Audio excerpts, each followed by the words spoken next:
राधे राधे। पुत्रदा एकादशी सन 2024। किन किन बातों का रखें ध्यान, व्रत का मिलेगा पूरा फल, पूरा लाभ। इन बातों का अगर रखा गया ध्यान तो आइए बताती हूँ इस बारे में। सावन माह की पुत्रदा एकादशी बेहद ही शुभ मानी जाती है। यह दिन श्री हरि विष्णु की पूजा के लिए अत्यंत उत्तम माना जाता है। इस दिन सभी भक्त भगवान विष्णु की आराधना करते हैं और भक्तिपूर्वक सभी पूजा नियमों का पालन करते हैं। हिंदू धर्म के अनुसार इस साल पुत्रदा एकादशी का व्रत 16 अगस्त को रखा जाएगा। आइए बताते हैं इस व्रत से जुड़ी हुई बातें, क्योंकि यह भगवान विष्णु को समर्पित है। ऐसा कहा जाता है कि इस व्रत का पालन करने से स्वास्थ्य और समृद्धि जीवन का आशीर्वाद प्राप्त होता है, साथ ही भगवान विष्णु की कृपा से प्राप्त होती है।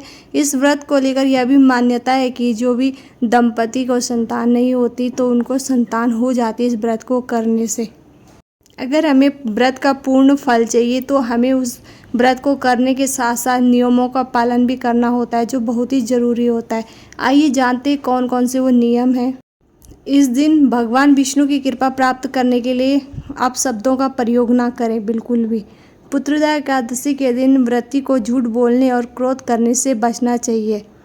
इस दिन भगवान विष्णु की ज़्यादा से ज़्यादा पूजा आराधना करें।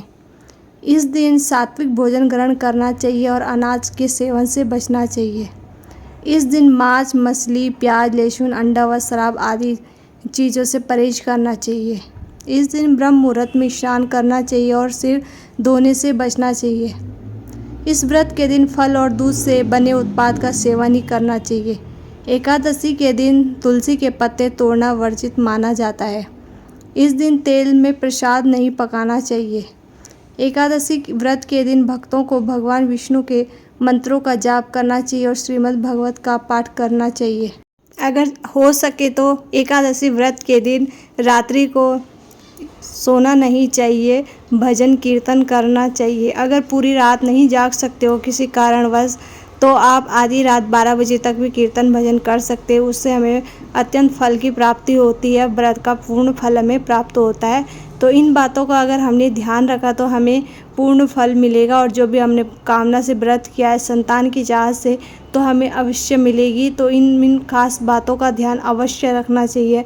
वैसे तो हमें झूठ अपने जीवन में बोलना भी नहीं चाहिए, प्याज, लहसुन, मदिरा का सेवन बिल्कुल भी नहीं करना चाहिए, पर फिर भी व्रत वाले दिन तो कम से कम त्याग ही दें।